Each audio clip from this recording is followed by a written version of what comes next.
যে বিষয়ের প্রতি আকর্ষণ, বিষয়ের প্রতি আসক্তি, যে সে তো কৃষ্ণ ধনকে পাবে না। কাঙালের ঘরেই তো ভগবান এসেছেন যুগে যুগে। আহা, দেখুন করুণাময় কৃপাময় নদিয়ার চাঁদ গৌর সুন্দর, যখন গৌর হরির বিবাহের সময় হলো, বাবা মা বিষ্ণুপ্রিয়ার সঙ্গে বিবাহ দেবে, এমনই অবস্থা পরের দিন, আজ গধূলি লগ্নে বিবাহ বাবা, কিন্তু আজ কি খাবো সেই অন্নটুকু ঘরে নেই, সেই চালটুকু ঘরে ছিল না। কিন্তু প্রভুর কৃপায় তার নিজের বিবাহের যা কিছু আয়োজন তিনিই করেছিলেন মা। তাই অর্থ না থাকলেও ভগবানকে পাওয়া যায়, অর্থ দিয়ে কখনো ভগবানকে পাওয়া যায় না। দেখবেন এই যে বিদুরের ঘরে সাকর্ণ সেবা করেছিল হস্তিনাপুরে ভগবান কৃষ্ণচন্দ্র, জীবকে শিক্ষা দিয়েছে, জীবকে বুঝিয়েছে, রে জীব, হস্তিনাপুরে যিনি দুর্যোধন, ধৃতরাষ্ট্রের পুত্র দুর্যোধন বলেছিল, এসো সখা, আজ আমি তোমাকে নিজে হাতে রাজভোগ খাওয়াবো। ভগবান বলেছিল, আমি তো তোমার ঘরে সেবা করব না সখা, সেবা যদি আমায় করতেই হয় তবে আমি বিদুরের ঘরে সেবা করব। সাকর্ণ সেবা করেছিল মা, সবরের হাতের এঁঠো ফুল সেবা করেছিলেন ভগবান প্রভু রামচন্দ্র। এটাই তো ভক্তি, এটাই তো ভালোবাসা। নিজের মুখের উচ্ছিষ্ট ভগবানকে দিয়েছিল। কারা পারে এগুলো? ভক্ত যারা, যারা অন্তর থেকে ভালোবাসতে জানে, যারা নিজে কিছু সেবা করার আগে তার কথা মনে পড়ে যায় যে আমি তো সেবা করছি, এটা তো আমার গোবিন্দকে দিতে পারলাম না, তারাই পারে ভগবানকে ভালোবাসতে। লোকে বলে ভগবান খায় না, ভগবান সেবা করে না, তাকে ডাকলে সে আসে না। ডাকার মতো ডাকতে হয় তবেই সে আসে, সেবা দেবার মতো দিতে হয় তবে সে আসে। ডাকতে জানতে হবে, ডাকতে জানতে হয়। মীরাবাই ডেকেছিল ভগবানকে, তার ভজনেই গোবিন্দ তার সম্মুখে এসে দাঁড়াতেন। মীরা তাকে স্বামী রূপে ভালোবেসেছিল, যখনই ডাকতো তখনই সামনে আসতো। তাহলে ডাকার মতো ডাকতে জানো? আমরা তো পারি না। আমরা যদি একটু ডাকি আমাদের ভিতরে অহংকার এসে যায়, একটু যদি মালা জপ করি অহংকার এসে যায়, একটু যদি শাস্ত্র পড়েছি দু পাতা পড়লে অহংকার এসে যায়। হরি বল হরি বল। কি মনে মনে ভাবি আমি বড় পণ্ডিত, আমি সব জানি, আমি সব জানি। এবার নিজে জানি, অপরের খুঁত ধরতে শুরু করে দিই, এর এটা সমস্যা, ওর ওটা সমস্যা তার। আরে বাবা, তুমি কতটুকু এগুলি সেটা তুমি দেখো, কে কি করলো সেটা তোমায় দেখতে হবে। এটা হচ্ছে আমাদের সমস্যা। একটু জানলে নিজেকে পণ্ডিত মনে করি, একটু মালা জপ করলে ভক্ত মনে করি, মহাজন করলে বৈষ্ণব হতে বড় মনে ছিল সাত। ওই ত্রিনাদপি শ্লোকের সামনে আমি পড়ে গেলাম। ত্রিনাদপি শুনেছেন তরুরী বসহিষ্ণনা অমানীন মানদেন কীর্তনীয় সদা হরি। এই যে দুর্বা ঘাসের উপর দিয়ে আমরা মারিয়ে যাই না বাবা, দুর্বা ঘাস কোনো প্রতিবাদ করে যে কেন আমাকে মারিয়ে চলে গেলে? কি মা করে? বরং আপনি চলে যাওয়ার পর সে আবার মাথাটা তোলে। বৈষ্ণবের লক্ষণ হবে দুর্বা ঘাসে যদিও মাথা তোলে তুমি কিন্তু তুলতে পারবে না, নত থাকো, দুর্বা ঘাসের থেকেও নত। আর কি? বৃক্ষের ন্যায় সহিষ্ণুতা। একটা বৃক্ষ, সেই বৃক্ষ থেকে আমরা ফল ছিঁড়ে নিই, ডগা কেটে নিই, তথাপিও সে আবার নতুন করে ডগা বাহির হচ্ছে, আবার আপনাদের মতো ভক্ত সেবায় লাগছে। ঠিক তদ্রূপ অমানীন মানদেন, অর্থাৎ সবাই যদি কাউকে ঘেন্না করে, মনে করুন একজনকে সবাই ঘৃণা করে, বৈষ্ণবের লক্ষণ হবে তাকে সম্মান করা। সবাই যাকে ঘৃণা করবে তুমি তাকে মান দেবে। অমানীন মানদেন, যাকে কেউ মান দেয় না তুমি তাকে মান দেবে। এটা বৈষ্ণবের উচিত, বৈষ্ণবের স্বভাব। শাস্ত্র বললেন আমি নই। কীর্তনীয় সদা হরি, আনচিন্তা নয়, পরনিন্দা পরচর্চা নয়, অন্য সমালোচনা নয়, সদা সর্বদাই কৃষ্ণ চিন্তা, কৃষ্ণ ধ্যান, কৃষ্ণ মধ্যে রত থাকো, মগ্ন থাকো, কৃষ্ণ নাম করো। কীর্তনীয় সদা হরি, সদা সর্বদাই কৃষ্ণ নাম জপ করা, এটাই হলো বৈষ্ণবের স্বভাব। তাই বলছি বৈষ্ণব হওয়া অত সহজ নয়। বৈষ্ণব হতে গেলে তার ভিতরে এই যে শ্লোকটি মহাপ্রভু বলেছিল কাকে, ষড় গোস্বামীর মধ্যে এক গোস্বামী যার নাম রঘুনাথ দাস গোস্বামী। রঘুনাথ, এই শ্লোকটা যদি গলার মালা করে চলতে পারো অতি শীঘ্রই তুমি গোবিন্দ কৃপা লাভ করতে পারবে। তাই মা, ভক্ত হওয়া আপনার যতটুকু সম্ভব, যতটুকু আছে আপনার, ভগবান তাতেই সন্তুষ্ট যদি সেটা আপনি অন্তর থেকে মন থেকে ভক্তি ভরে তাকে সেবা দিতে পারেন। যেটুকু আছে আপনার, 100 টাকা আছে সেটাই দেব, দুঃখ নেই। অনেকে দেখবেন এই কীর্তনের আসরে এসে আছে, অনেকেই আছে বাবা, সবার ক্ষেত্রে বলবো না, অনেকে আছে 500 টাকা বা 100 টাকা দিয়ে বলে আমার নামটা একটু মাইকে বলবেন, জানি তাই যাতে সবাই শুনতে পায় যে অমুক 100 টাকা দিয়েছে কি 500 টাকা দিয়েছে। তাহলে টাকাটা দিয়ে বললো আমার নামটা ঘোষণা করুন, সবাই জানুক, হরি বল। আবার অনেক ভক্ত আছে যারা হাজার হাজার টাকা গোবিন্দ সেবায় দিচ্ছে আর ভক্তদেরকে কি বলে, আমার নামটা বলো না, যার সেবায় দিয়েছি তার সেবায় দিলেই হবে, আমার নাম ঘোষণা করতে হবে না। এটা হচ্ছে ভক্তের লক্ষণ। মানুষকে জানিয়ে কি হবে, পরের দিন বলবে বাবা এই ছেলেটা বা এই মেয়েটা এত টাকা দিয়েছে, এটা তো মানুষকে দেখানো হলো। ভক্তি যদি পেতে হয়, কৃষ্ণ প্রেম যদি, তার ভালোবাসা, তার আশীর্বাদ যদি পেতে হয়, সমাজকে দেখে কি বা হবে। কিছু কিছু ভক্ত আছে, এটাই হলো ভক্তির লক্ষণ। জানার দরকার নেই, কারোর জানার দরকার নেই, প্রভু জানলেই হবে। নিতাই গৌর হরি বল, হরি বল। মন্দিরে, বাগবিহারীর মন্দিরে, মন্দিরে ভোগ নিবেদন হলো। নিবেদন হওয়ার পর লালা নতুন অতিথি বৃন্দাবনে ব্রজমাইরে ভালো ভালো প্রসাদ দিল, উদার পরিপূর্ণ করে লালা প্রসাদ পেল। প্রসাদ পেয়ে ওই গোবিন্দ কুণ্ডের পাড়ে আবার রাত্রিটা ঘুমিয়ে কাটিয়ে দিল। সকালবেলা ঘুম থেকে উঠে হঠাৎ চোখ খোলা মাত্রই দেখলো কি, সামনে এক বাবাজি দাঁড়িয়ে আছে। হরি বল, হরি বল। দেখুন না কিভাবে কৃষ্ণ কৃপা হয়। বৈষ্ণব সঙ্গ না করলে, বৈষ্ণবের কৃপা না হলে তো গোবিন্দ কৃপা হবে না। আগে তো সাধু সঙ্গ করতে হবে। আশ্রয় করিয়া ভজে তারে কৃষ্ণ না হেতে যে, আশ্রয় তো আগে করতে হবে, তাই না? তো আশ্রয় তত্ত্বকে যিনি আমাদের গুরু, হ্যাঁ, তখন বাবাজিকে সামনে পেয়ে তাড়াতাড়ি করে ওই বালির বিছানা থেকে উঠে করজোড়ে জিজ্ঞাসা করছে, বাবাজি তুমি কি বৃন্দাবনে থাকো? হ্যাঁ। নাম কি বাবাজি, পরিচয়? পাশে এক ব্রজবাসী বলে উঠলেন, উনি বৃন্দাবনের বাবাজি, ওনার নাম কৃষ্ণদাস বাবাজি।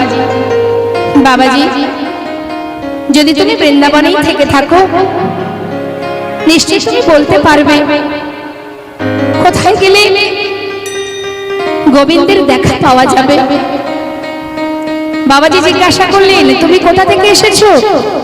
তোমাকে তো আগে কখনো এখানে দেখিনি। বাবাজি আমার নাম লালা। লালা? দাঁড়াও দাঁড়াও দাঁড়াও, তোমার নাম লালা? তুমি কি সেই মুর্শিদাবাদ জেলার জমিদার লালা? বাবাজি এক সময় আমি জমিদার ছিলাম, আজ সর্বস্ব পরিত্যাগ করে শুধুমাত্র গোবিন্দের দর্শন পাওয়ার জন্য, তার কৃপা, তার দেখা পাওয়ার জন্য ছুটে এসেছি। আজ আর আমি জমিদার নই, একজন কৃষ্ণের দাস। আচ্ছা, তা তুমি যে গোবিন্দের দেখা পাবে বলে এসেছো, তোমার কি মন্ত্র হয়েছে, দীক্ষা হয়েছে? না। আচ্ছা, দীক্ষা না হলে কি আর তার দেখা পাওয়া যাবে? আগে তো তোমাকে মন্ত্র গ্রহণ করতে হবে। বাবাজি যদি তাই হয়, তাহলে আজ আমি তোমার চরণ শরণ নিলাম। সাধুর চরণ ধরি কয়লালা কৃপা করি, সাধুর চরণ ধরি কয়লালা কৃপা করি, সাধুর চরণে ধরি কয়লালা কৃপা করি, অধমিরে কর এই ভিক্ষা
হরিবল হরিবল। বাবাজি বলে উঠলেন, শোনো লালা, মন্ত্র যখন তখন তো পাওয়া যায় না, উপযুক্ত সময় না হলে তো আমি তোমায় দীক্ষা দিতে পারবো না। সময় হোক তোমাকে আমি নিজে এসে দীক্ষা দিয়ে যাব। তাহলে মা, এটাও আমাদের জানতে হবে, গুরু কৃপা না হলে কিন্তু গোবিন্দ কৃপা লাভ করা যাবে না। আগে আশ্রয়, তারপরে তো বিষয়। তো আশ্রয় তত্ত্ব যিনি, তার চরণ স্মরণ করা হয়েছে কি সবার? আশ্রয় হয়েছে? বাবা বাবা। তা গুরুর দেওয়া মন্ত্র মনে আছে তো, না সেই দিনই রেখে চলে এসেছেন? আছে তো সবার জানা? না থাকলে আবার গুরুর কাছ থেকে জেনে আনবেন, আসবেন, কিন্তু ভুলে গিয়ে বাড়িতে বসে থাকবেন না কিন্তু। হ্যাঁ, গুরুর কাছে যাবেন, আপনি আপনার মন্ত্রটাকে আবার জেনে নেবেন, কিন্তু প্রতিনিয়ত গুরু মন্ত্র জপ করতে হয়, তবেই তো ফল পাওয়া যায়। মন্ত্র জপ না করলে, গুরুদেব যে বীজ রোপণ করে দেন আমাদের হৃদয় ভূমিতে, সেই বীজ রোপণ করার পর আমরা সবাই জানি, সময় মতো বীজ রোপণ করে যদি তাতে জল সার না দেওয়া হয়, বৃক্ষ হয়? হয় কি? আপনি বাড়ির সামনে একটা গাছ বা একটা বীজ রোপণ করবেন, বৃক্ষ যে হবে, আপনার সেবা যত্নটা তো করতে হবে। তাতে কি হবে? আপনার সেবায় ধীরে ধীরে কি হবে? সে ফল দান করবে। ঠিক তদ্রূপ যে গুরুদেব আপনাকে বীজ মন্ত্র দান করেন, যদি আপনি নিয়মিত তার ভালোবাসেন, তার সেবা করেন, সেটা জপ করেন, তাহলে কি হবে? ধীরে ধীরে সেই বীজ থেকে বৃক্ষ হবে। ব্রহ্মাণ্ড ভ্রমিতে ভ্রমিতে যদি কোনো ভাগ্যবান জীব গুরু কৃষ্ণের প্রসাদে পায় ভক্তিলতা বীজ, মালি হয়ে সেই বীজ করে অর্পণ, শ্রবণ কীর্তন জল করায় সিঞ্চন, ক্রমে ক্রমে বাড়ি লতা ব্রহ্মাণ্ড ভেদি যায়, বিরজ ব্রহ্মাণ্ড ভেদি পরম ব্রহ্ম পায়। তদুপরে যায় লতা গোলক বৃন্দাবন, শ্রীকৃষ্ণ চরণ কল্প বৃক্ষে করায় আরোহণ। সেইখানে পৌঁছাতে গেলে আগে আশ্রয় তত্ত্ব আমাদের গুরু কৃপা লাভ করতে হবে। তাই সময় না হলে তো দেওয়া যাবে না। বেশ, তবে শোনো লালা, এইভাবে যদি তুমি মন্দিরে মন্দিরে প্রসাদ পাও আর এই বালির বিছানায় ঘুমিয়ে থাকো, তাতে তো আর গোবিন্দ কৃপা হবে না। গোবিন্দের কৃপা লাভ করতে গেলে তোমাকে এই বৃন্দাবনে কর্ম করতে হবে। জয় নিতাই। এটাও জেনে রাখবেন মা, কর্ম না করলে কিন্তু ফল পাওয়া যায় না। তা এখন লালার কি কাজ? বলছে শোনো, তোমায় বলি শোনো, আজ থেকে তুমি এই বৃন্দাবনে দাঁড়ে দাঁড়ে ভিক্ষা করবে। পারবে লালা? তুমি তো বড় জমিদার, এত সুখ, এত শান্তি, এত স্বাচ্ছন্দ্য তোমার জীবনে, সব ছেড়ে বৃন্দাবনে এসেছো কৃষ্ণের দেখা পাওয়ার জন্য। তা তুমি কি পারবে ভিক্ষা করতে? পারবো। বাবাজি, কি করতে হবে আমায়? ধরো ধরো লালা ভিক্ষার ঝুলি কাঁধে, তুমি ধরো ধরো লালা,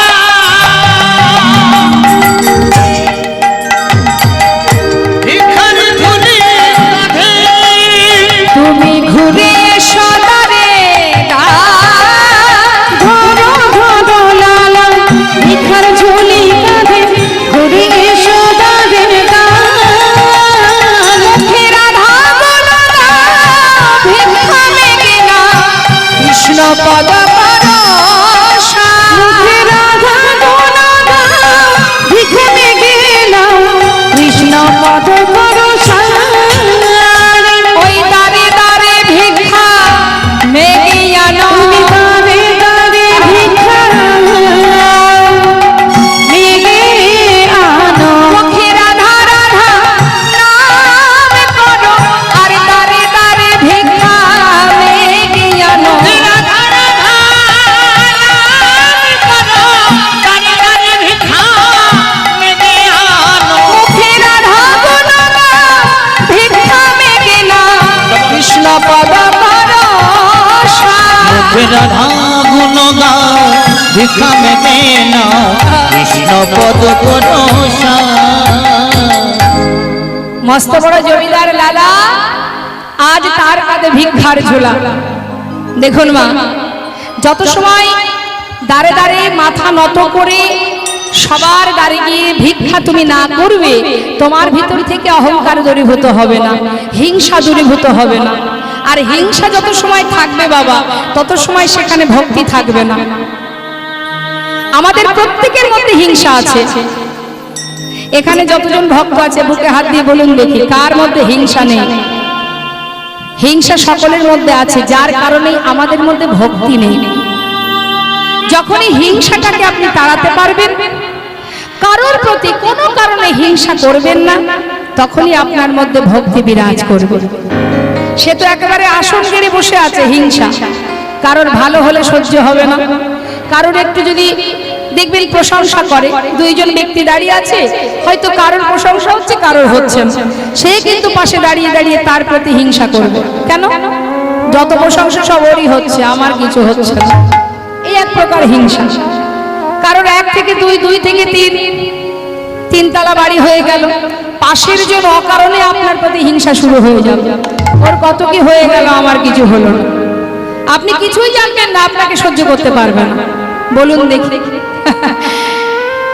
তার তো হিংসা করার কোনো প্রয়োজন নেই, কিন্তু আমরা প্রতিটা মুহূর্তে একে অপরের প্রতি হিংসা করি। আর হিংসা করি বলেই আমাদের এই অবস্থা। তোমার তো হিংসা করার কোনো প্রয়োজন নেই। যদি তোমার গোবিন্দের কৃপা হয়, নিশ্চয় তুমি পাবে। তোমার যা দিয়েছে তুমি তাতে সন্তুষ্ট হও। অন্যের প্রতি হিংসা করো না, অন্যের প্রতি ক্রোধ দেখিও না, অন্যের সঙ্গে ঝগড়া করো না। প্রভু যদি কৃপা করে, নিশ্চয়ই তুমি পাবে। তোমার জীবনে তুমি যা পেয়েছো জানবে তার কৃপা, তাই তুমি পেয়েছো। আর যদি 1000 চেষ্টা করেও তুমি কিছু না পাও, তাহলে জানবে সেটা তার ইচ্ছা, সে তোমায় দেবে না। কেন দেবে না? তিনি এই কারণেই দেন না যে এটা দিলে তার ভালো হবে না, মঙ্গল হবে না। আমরা কিছু পাওয়ার জন্য ছটফট করি, কিন্তু তথাপিও পাই না। কেন জানেন?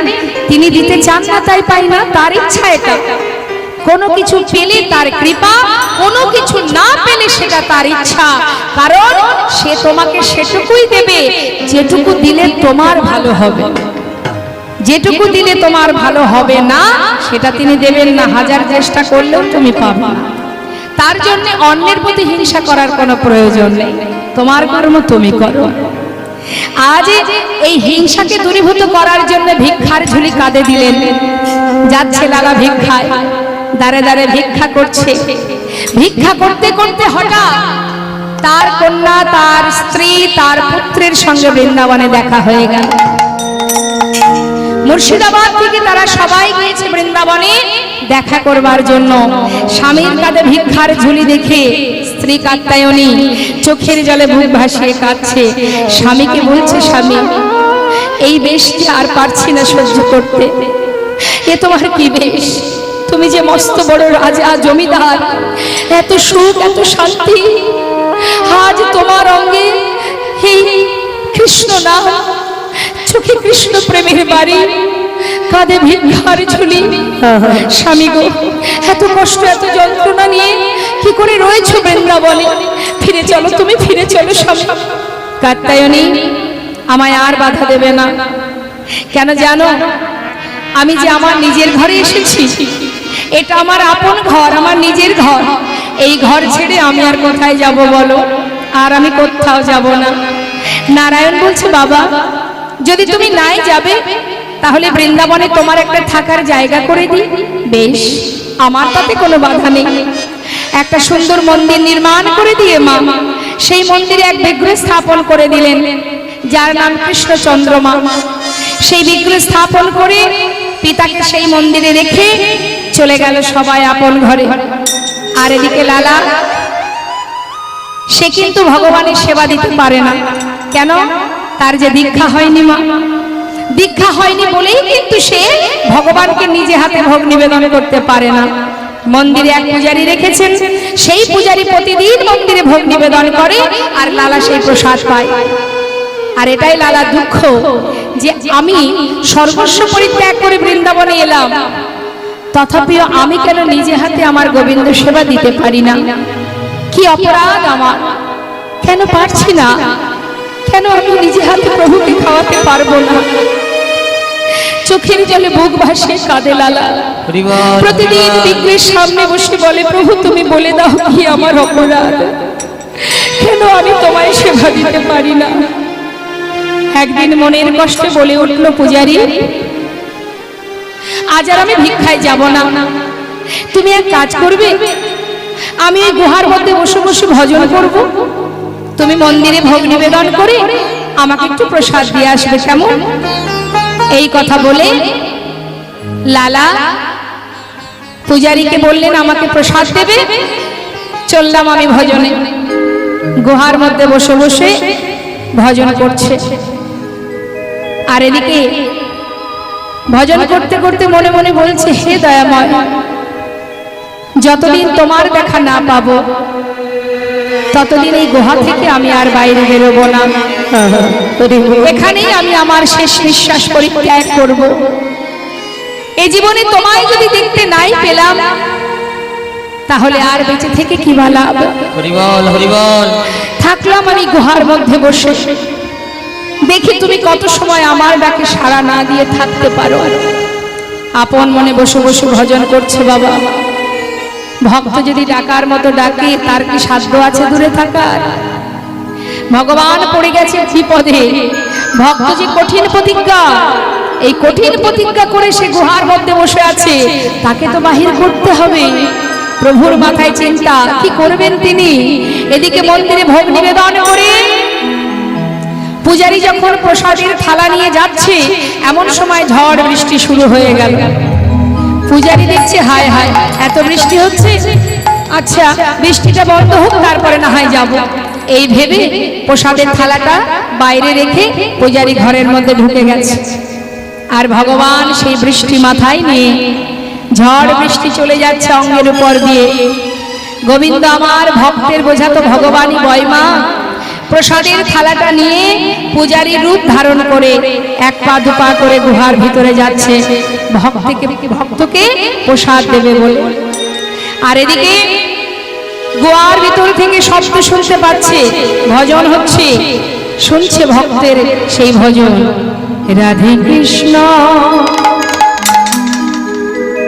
গোবিন্দ গোপাল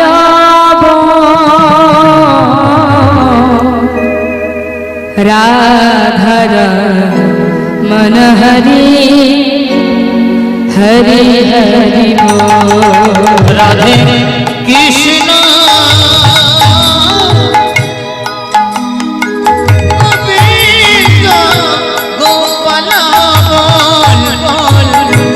রাধার বল হরি হরি হরি রাধে কৃষ্ণ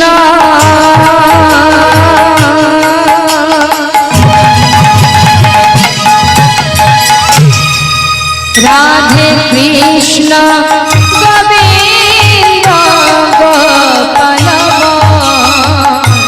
রাধার মন হরি হরি হরি রাধে কৃষ্ণ গোবিন্দ গোপাল রাধার মন হরি হরি হরি গিরিধারি গাবার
ডাকে ভগবানই সাড়া দেন বাবা। ভগবান ধীরে ধীরে গুহার ভিতরে এসে ডাকছে, ভক্ত অন্তরে ডাকছে। প্রসাদের থালা নিয়ে দাঁড়িয়ে মনে মনে বলছে, ভক্ত এত যদি ডাকো কি করে আর দূরে থাকি বলো। ভজন করছে লালা।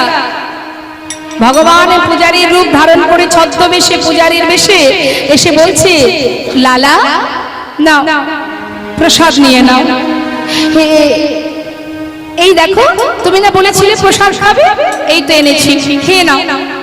প্রসাদ নিল মা, প্রসাদ সেবাও হলো। কিন্তু বাবা লালা কিন্তু প্রভুকে চিনতে পারলো না। প্রসাদ সেবার পর প্রভু আবার ফিরে চলে গেল। হরি বল। এদিকে বৃষ্টি বন্ধ হয়ে গেছে। মন্দিরের প্রকৃত পূজারী সে ভাবছে লালাকে প্রসাদ দিতে যেতে হবে। বাইরে এসে দেখছে থালায় একটা প্রসাদও নেই। নিশ্চয়ই কোনো ভক্ত এসে নিয়ে গেছে, যা তাতে আর কি আছে, মন্দিরে তো অনেক প্রসাদই আছে, একটু না হয় দিয়ে আসে। একটা সুন্দর পাত্রে করে প্রসাদ নিয়ে এবার প্রকৃত যে পূজারী গুহার ভিতরে প্রবেশ করেছে। ডাকছে, লালা লালা। কে? আমি পূজারী। প্রসাদ খাবে না? এই দেখো প্রসাদ এনেছি। প্রসাদ? আমি তো প্রসাদ খেয়েছি। খেয়েছো? কে দিয়েছে তোমায়? এই তো আমি সবে এলাম। কেন?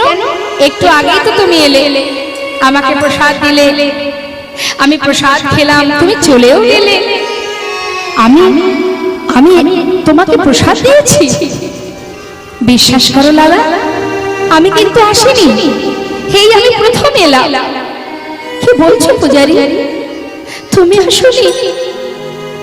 তবে কে এসেছিল আমার কাছে? ও পূজারী, বলো না কে এসেছিল, আমাকে বলে দাও। লালা, সে কি আমার মতো দেখতে? হ্যাঁ, তোমার মতো দেখতে, তোমার মতো কণ্ঠস্বর, তোমার মতো অঙ্গের বসন, সবই যে তোমার মতো। লালা, সে যে এসেছিল তোমার কাছে। লালা, তুমি কি একটুও তাকে বুঝতে পারোনি? লালা, তুমি তাকে কাছে পেয়েও হারালে। পূজারী, তুমি কার কথা বলছো? একটু বলো না, কে এসেছিল? একটু বলে দাও, কে এসেছিল আমার কাছে? আমি কাকে চিনতে পারিনি। লালা, এখনো বুঝতে পারছো না? মিছে কেন পুছো রে, আমার বলার কিছু না। মিছে কেন পুছো রে, আমার বলার কিছু না।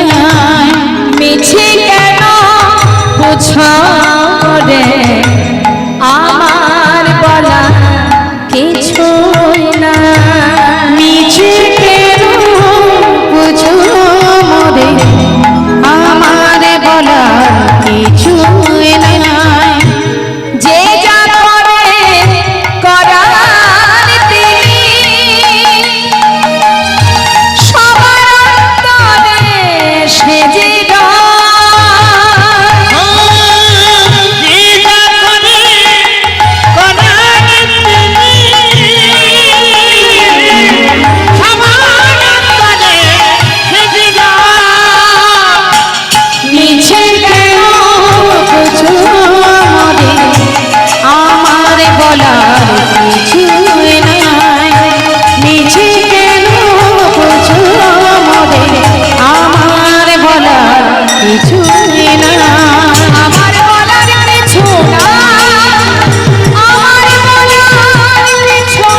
না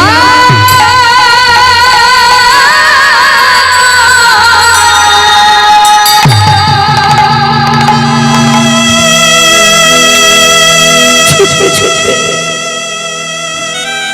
মন্দিরের ভিতরে প্রবেশ করে জোরে বলে উঠলেন, বলো না একটুবার বলে দাও। হরিবল হরিবল। কি অপরাধ আমার?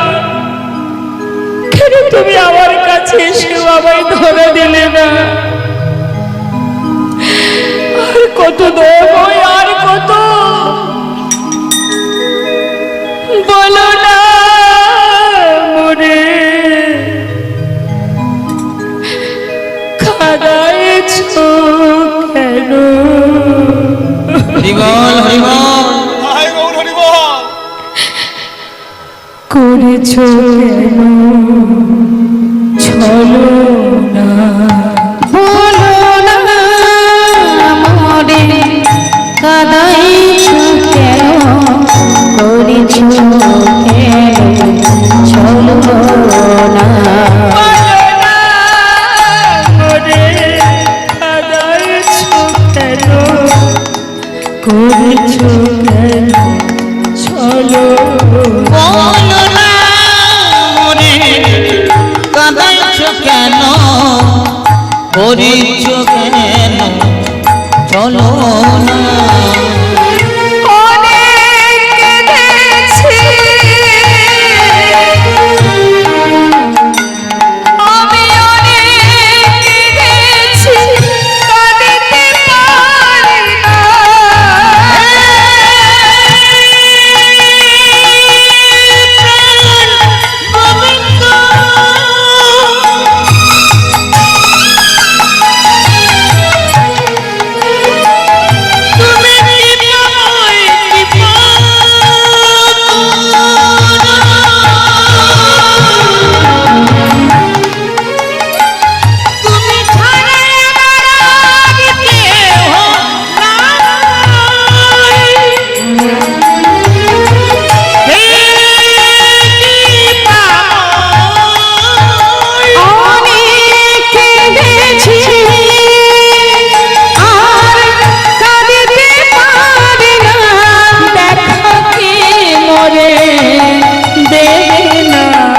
করিছো কেন বলো না।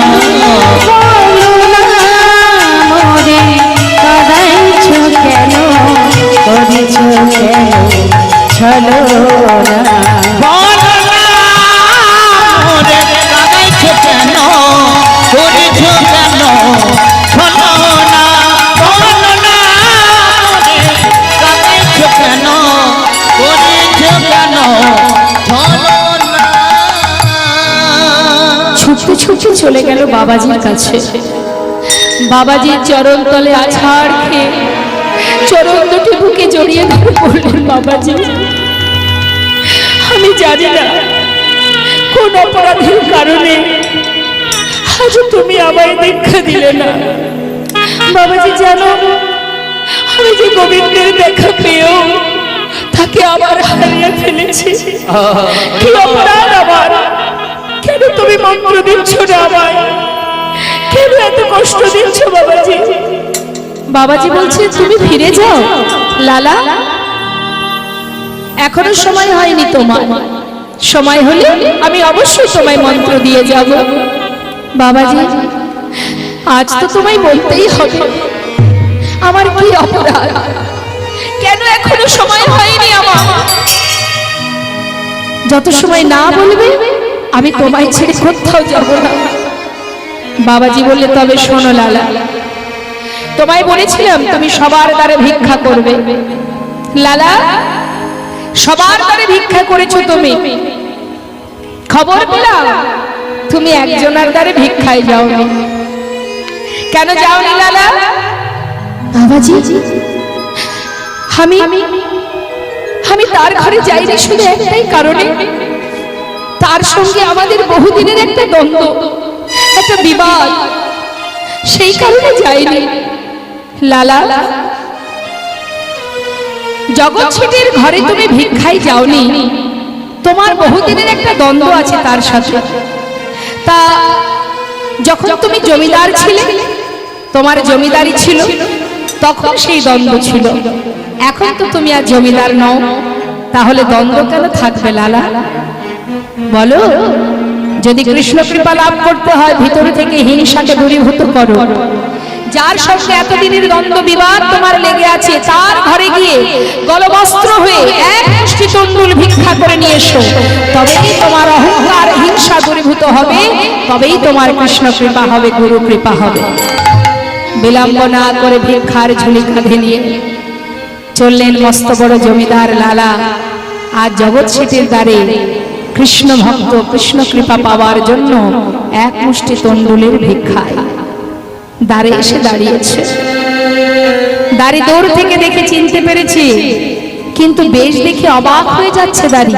আরে, এ তো সেই জমিদার লালা, সারা গায়ে কৃষ্ণ নাম, কাঁধে ভিক্ষার ঝুলি, দুহাত বাড়িয়ে ভিক্ষা চাইছে।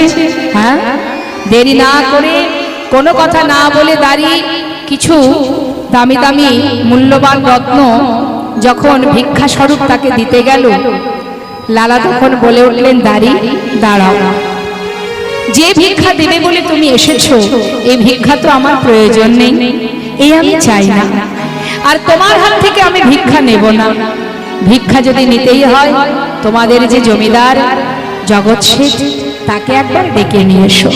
তবে এগুলো নয়, যা এনেছো এগুলো নিয়ে এসো না। আমি ধনের ভিখারি নয় গো, আমি ধনের ভিখারি নয়, ধনের ভিখারি নয় গো, আমি ধনের ভিখারি নয়, ধনের ভিখারি নয়, আমি ধনের ভিখারি নয়, ধনের ভিখারি নয় গো আমি, ধনের ভিখারি চাই গো যে আমি এক মুষ্টি ভিক্ষা, চাই গো যে আমি এক মুষ্টি ভিক্ষা, চাই গো যে আমি এক মুষ্টি ভিক্ষা, চাই গো যে আমি এক মুষ্টি ভিক্ষা, দুয়ারে দাঁড়াই রই গো আমি, ভিখারি নয় গো আমি, ধনের ভিখারি দাও যদি মোরে এক মুষ্টি ভিক্ষা, তবে হবে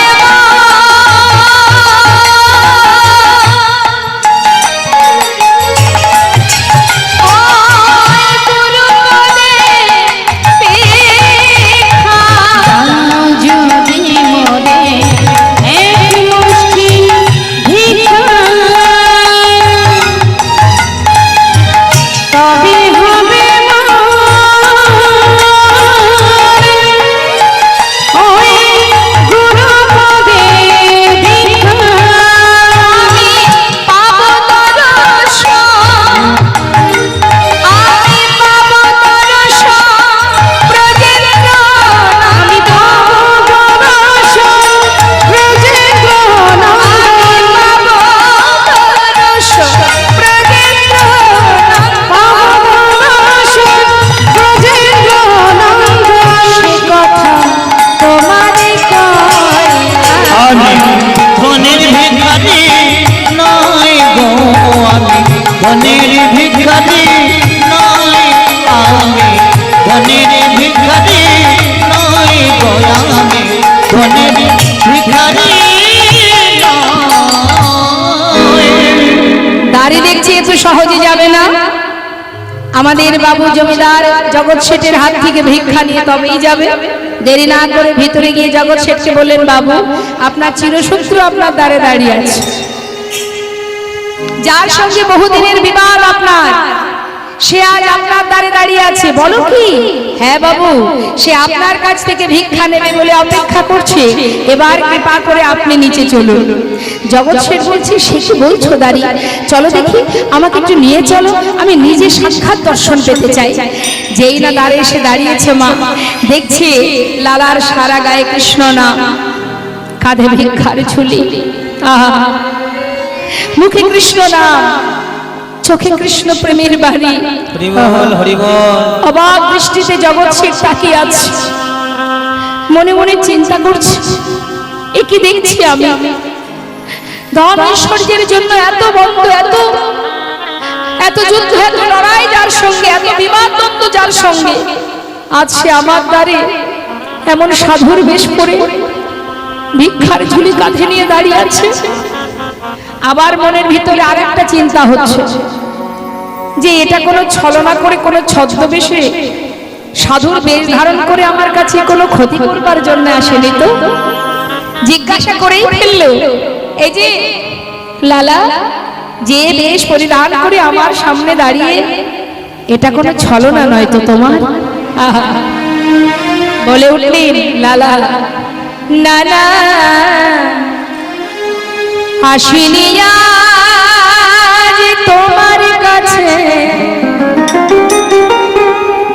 ও গো বন্ধু কোন ছলনা। চেয়ে দেখো, ওই দেখো ঘাটের মাঝি পার ঘাটাতে বসে ডাকছে আমার। না না আসিনি তোমার কাছে বন্ধু কোন ছলনা। ঘাটের মাঝি পার ঘাটেতে ডাকিতে আমার।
আসিনি আজ তোমার কাছে বন্ধু কোন ছলনা। ঘাটের মাঝে পার ঘাটাতে বসে ডাকছে আমার। যদি এক মুষ্টি দাও গো ভিক্ষা, তবে হবে গুরু পদে দীক্ষা। যদি এক মুষ্টি দাও গো ভিক্ষা,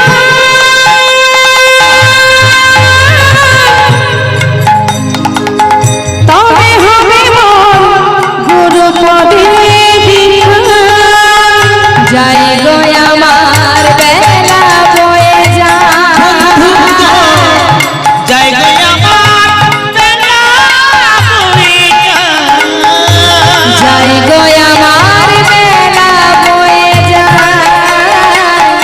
ঘাটের মাঝি পার ঘাটাতে ডাকছে আমায়। ঘাটের মাঝি পার ঘাটাতে বসে ডাকছে আমায়।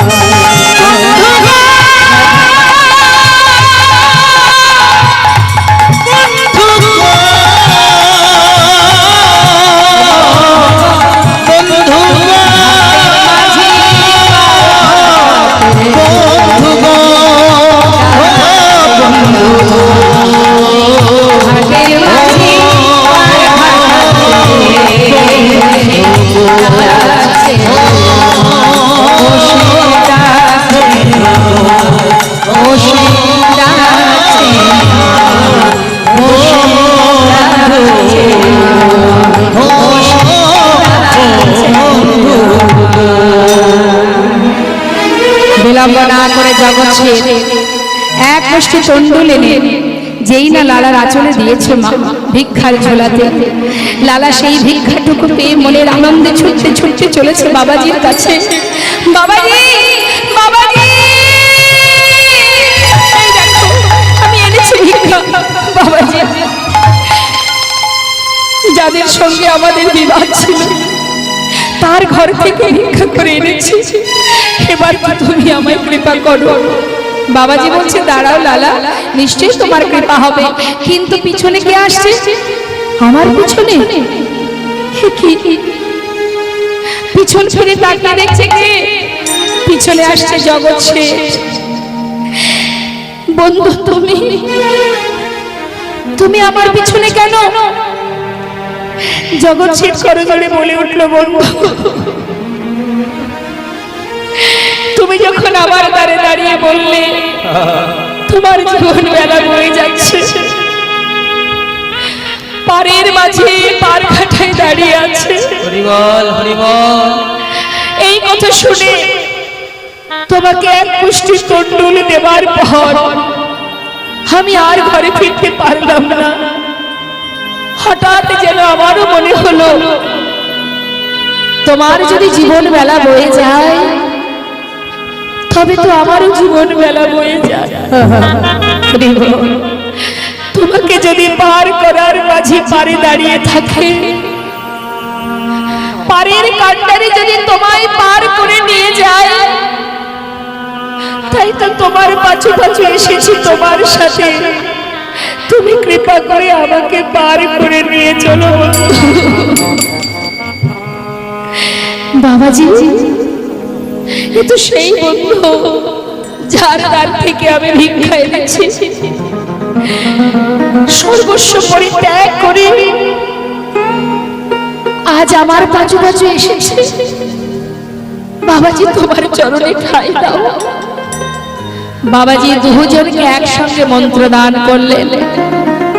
মন্ত্র পাওয়ার পরে গোবিন্দ দর্শনের বাসনা দ্বিগুণ হয়ে গেল। মা, এক তো বাসনা ছিল, দ্বিতীয় মন্ত্র গ্রহণের পর তার আর মন স্থির নেই, চঞ্চল হয়ে উঠেছে। কতক্ষণে তার কৃপা হবে, কতক্ষণে গোবিন্দ বদন দর্শন করবে। কয়েকদিন যেতে না যেতে আর পারল না নিজেকে ধরে রাখতে। প্রভুর কি পরীক্ষা, এত পরীক্ষার পরেও শেষ হলো না পরীক্ষা। দেরি না করে দুই ভক্ত চলেছে যমুনার জলে নিজেদেরকে বিসর্জন করতে। লালা বলে উঠলেন, হে গোবিন্দ, আজ যদি তোমার দেখা না পাই, হে প্রাণ আর রাখবো না, যমুনার জলেই না হয় নিজেদের বিসর্জন করে দিই। এই বলে যখন জলে নামছে, পিছন থেকে জগৎ শেঠ বলে উঠলেন, লালা, যদি মরতেই হয় তবে আমাকেও সঙ্গে নাও, একসঙ্গে দুজনেই চলে যাই। হঠাৎ অনাদি আদি গোবিন্দ আমার ভক্ত বাঞ্ছা পূর্ণকারী ভগবান সেই মুহূর্তে দুই ভক্তকে রক্ষা করবার জন্য তিনি আবার সেই যমুনার ধারে ত্রিভঙ্গ বঙ্কিম ঠামে দাঁড়িয়ে পিছন থেকে প্রভু আমার ডাক দিলেন, লালা, লালা। যেই না লালা পিছন ফিরে তাকিয়েছে, দেখছে অনাদি আদি গোবিন্দ দাঁড়িয়ে আছে। যমুনার বালুর রাশির উপরে গোবিন্দের সেই অপরূপ রূপ দর্শন করে ছুটতে ছুটতে দুই ভক্ত একসঙ্গে প্রভুর চরণটা জড়িয়ে ধরে কাঁদছে। দেখা পেলাম প্রভু, দেখা পেলাম, তোমার দেখা পেলাম। এতদিনের মনোবাঞ্ছা পূর্ণ হলো, বড় আশা ছিল প্রভু, তোমার চরণে তুমি আমায় ঠাঁই দাও। হে দয়াময়, আজ যখন তোমার কৃপা পেলাম, কথা দাও চরণ ছাড়া করো না। এসো প্রভু, এসো, হৃদয় মন্দিরে প্রবেশ করো। মম অন্তর মন্দিরে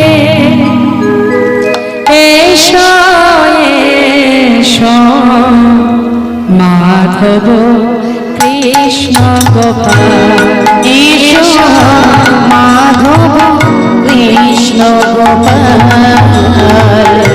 মম অন্তর মন্দিরে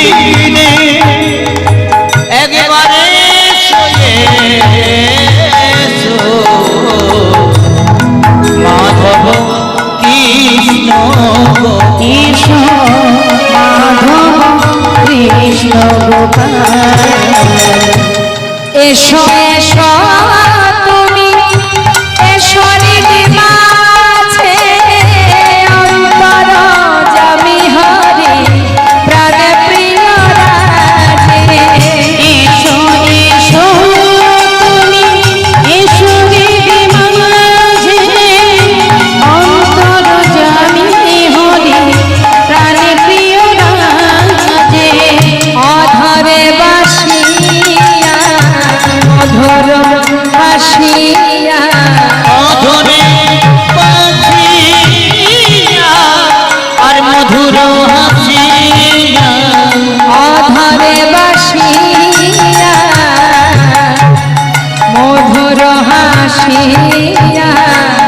এসো এসো কৃষ্ণ গোপাল, এসো মাধব কৃষ্ণ গোপাল, মন্দিরে এসো মাধব কৃষ্ণ গোপাল।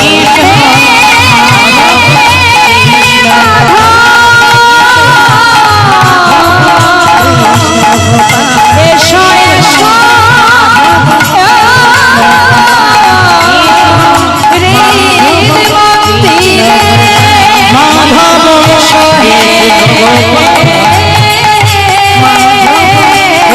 মাধব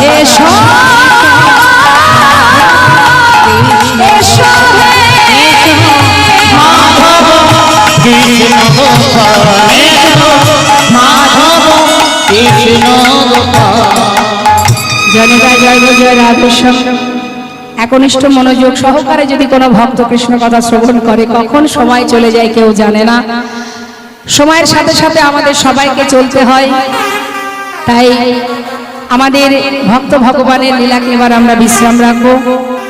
সবাই আমরা দর্শন করব ভক্ত ভগবানের মধুর মধুর মিলন। একবার সবাই মিলে দর্শন করব আর বদনে গাইব, সবাই বলবো ভক্ত আর ভগবানের মিলন হইল, ভক্ত আর ভগবানের মিলন হইল, ভক্ত আর ভগবানের মিলন হইল, ভক্ত আর ভগবানের মিলন হইল। প্রেমানন্দে বদন ভরে হরি হরি বল, প্রেমানন্দে বদন ভরে হরি হরি বল, প্রেমানন্দে বদন ভরে হরি হরি বল। জনিতা জয় গো জয় রাধেশ্যাম। আমরা লীলাকে বিশ্রাম রাখলাম। সবাই মিলে আমরা দুটো ভজন শ্রবণ করব, তারপরে নিতাই গৌর জয়ধ্বনি করব।